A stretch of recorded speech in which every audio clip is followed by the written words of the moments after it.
Les moyens mis en œuvre pour protéger les salariés et les voyageurs des transports publics. En plus des décisions gouvernementales sur le port obligatoire du masque dans les transports publics, les opérateurs se sont fortement mobilisés. Ils ont fait preuve de réactivité et d'innovation dans les mesures d'accompagnement.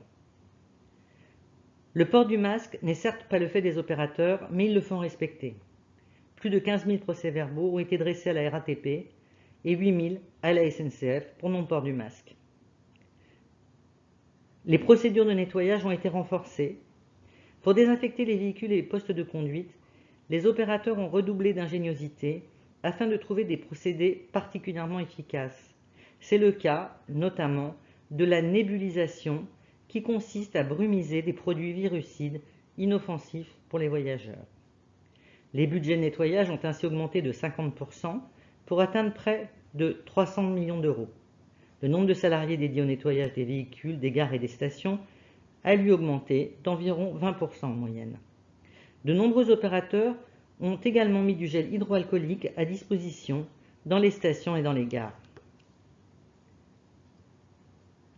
Concernant les dispositifs techniques, les niveaux de ventilation et de renouvellement d'air ont été augmentés.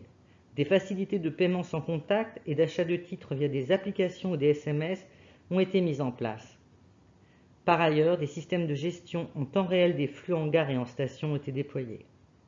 Du premier confinement jusqu'à la fin du mois de novembre, les transports ont proposé une offre près de 2 fois supérieure à la normale pour permettre la distanciation physique de manière générale et lors du premier confinement, l'occupation d'un siège sur 2 en Île-de-France notamment.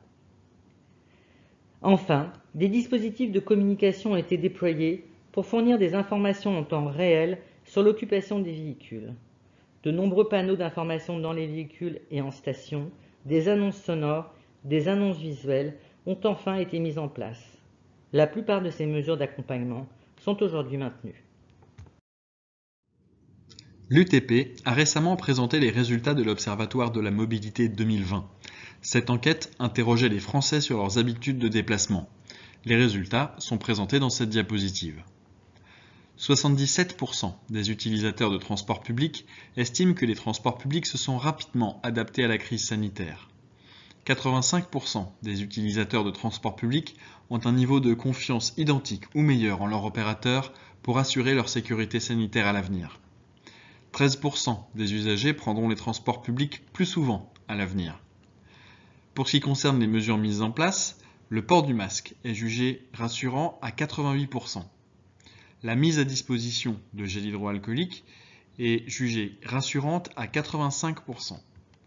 Les actions de nettoyage et de désinfection quotidiennes sont jugées rassurantes à 80%. Les dispositifs de communication sont jugés rassurants à 73%.